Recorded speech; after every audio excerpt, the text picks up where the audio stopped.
Thank you for joining us. My name is Viola. And I'm Julia. You're about to watch the video Milton Friedman describes Hong Kong as an example of the free market system. It is part of the book and 10-part television series called Free to Choose, A Personal Statement, by Milton Friedman and Rose Friedman. The book and television series argue that the free market system is the most successful type of economy a country can have. The Friedmans advocate for a separation between the government and the economic sector. They argue against labor unions, taxation on gas, and food and drug regulations. In many episodes of the Free to Choose television series, Milton travels to different places to tell stories of successes and failures. While he describes some countries like India as failures due to more regulated and centralized economic planning, he illustrates Hong Kong as a phenomenal capitalist success. Since the video was produced in 1980, it provides us an opportunity to consider how life in Hong Kong was then compared to life now. As you watch the video, think about how the system Friedman describes affected and continues to affect the making of Hong Kong.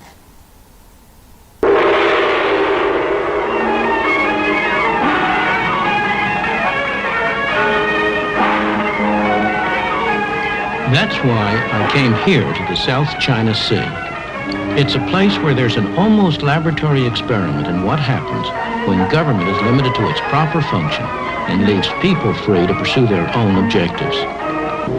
Hong Kong, a place with hardly any natural resources. About the only one you can name is a great harbor. Yet the absence of natural resources hasn't prevented rapid economic development.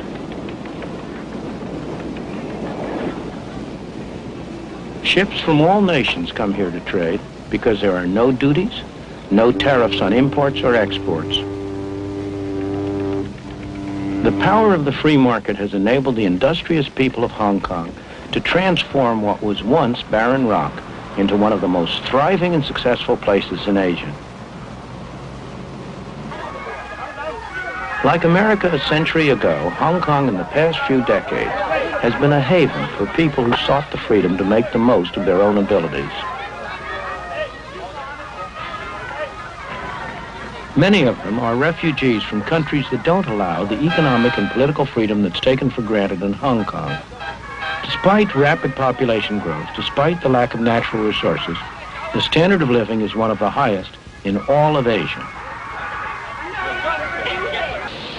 People work hard, but Hong Kong's success is not based on the exploitation of workers. Wages in Hong Kong have gone up fourfold since the war, and that's after allowing for inflation. The workers are free to work what hours they choose, free to move to other jobs if they wish. The market gives them that choice. You can be sure that somebody somewhere is willing to pay for these cheap plastic toys. Otherwise, they simply wouldn't be made.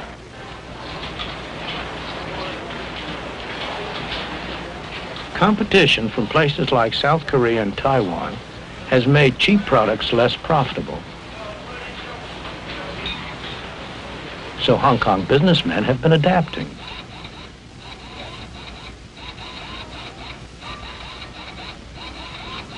They've been developing more sophisticated products and new technology that can match anything in the West or East. And their employees have been developing new skills.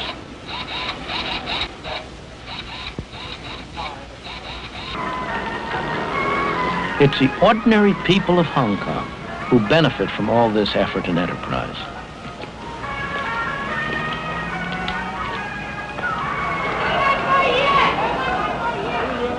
This thriving, bustling, dynamic city has been made possible by the free market. Indeed, the freest market in the world. The free market enables people to go into any industry they want, to trade with whomever they want, to buy in the cheapest market around the world, to sell in the dearest market around the world. But, most important of all, if they fail, they bear the cost. If they succeed, they get the benefit. And it's that atmosphere of incentive that has induced them to work, to adjust, to save, to produce a miracle. Now, let's take a moment to synthesize what we just heard and saw. Milton Friedman began the video by introducing Hong Kong as the place where the government is limited to its proper function. Maybe you noticed that so far he hasn't really mentioned the government again. This is perhaps the clearest illustration of Friedman's definition of the proper role of the government, and that is for the government to be as absent as possible. Friedman mentions multiple times what he thinks is the reason for Hong Kong's success, the free market. He says it is the power of the free market that has turned Hong Kong into one of the most thriving and successful places in Asia. Later on, he says again, this thriving, bustling, dynamic city has been made possible by the free market. What do you think? Are there any other causes behind Hong Kong's success? Are the reasons behind Hong Kong's success different now than before? Friedman also makes a few statements that prompt us to think about the culture of Hong Kong and how the economic system interacts with the social atmosphere of the country. He says Hong Kong never stops. There's always some business to be done, some opportunity to be seized. The last thing we heard him say was, but most important of all, if they fail, they bear the cost. If they succeed, they get the benefit. How do you think that this type of lifestyle can be seen in the culture and values of Hong Kong people? Friedman's descriptions in this video of Hong Kong go beyond the economic system to encompass the cultural aspects that are a result of the free market system. Next, we'll see Friedman discuss some specific businesses in Hong Kong. This miracle hasn't been achieved by government action, by someone sitting in one of those tall buildings telling people what to do. It's been achieved by allowing the market to work.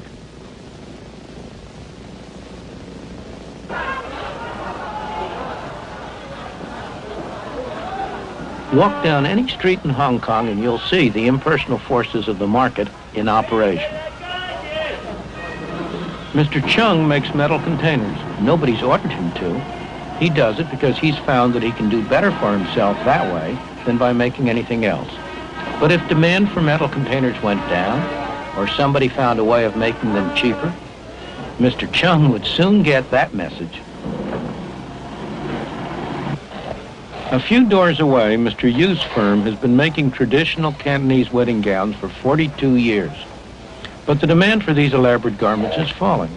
The firm has already gotten that message and is now looking for another product. The market tells producers not only what to produce, but how best to produce it through another set of prices. The cost of materials, the wages of labor, and so on. For example, if these workers could earn more doing something else, Mr. Ho would soon find a way to mechanize his picture frame production. Inside this Chinese medicine shop, a market transaction's going on. The customer's confidence that this painful-looking ordeal will help him doesn't rest on any official certification of the bone doctor's qualifications. It comes from experience, his own or his friends. In his turn, the doctor treats him not because he's been ordered to, but because he gets paid. The transaction is voluntary, so both parties must expect to benefit or it will not take place.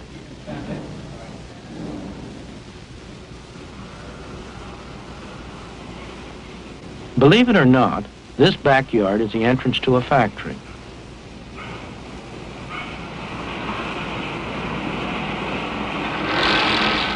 The workers here are some of the best paid in Hong Kong. It's hot, sticky, and extremely noisy. The workers are highly skilled, so they can command high wages. They could induce their employer to improve working conditions by offering to work for less, but they would rather accept the conditions, take the high wages, and spend them as they wish. That's their choice. The best-known statement of the principles of a free market, the kind of free market that operates in Hong Kong, was written on the other side of the world. Remember when Friedman says it's hot, sticky, and extremely noisy? The workers are highly skilled, so they command high wages. They could induce their employer to improve working conditions by offering to work for less, but they would rather accept the conditions, take the high wages, and spend them as they wish. That's their choice. Here, Friedman outlines a choice between two things: good working conditions and higher pay. He makes it clear that these are mutually exclusive. You cannot have one without the other. Do you think good working conditions and higher pay are still mutually exclusive in Hong Kong? Should they be mutually exclusive? Watching Freeman's take on Hong Kong from today's perspective, we consider how the free market system may have contributed to the financial success and positive reputation of Hong Kong, as well as issues like the rising cost of housing and income inequality. What did you take away from the video? How do you think the free market system has played a role in the making of Hong Kong?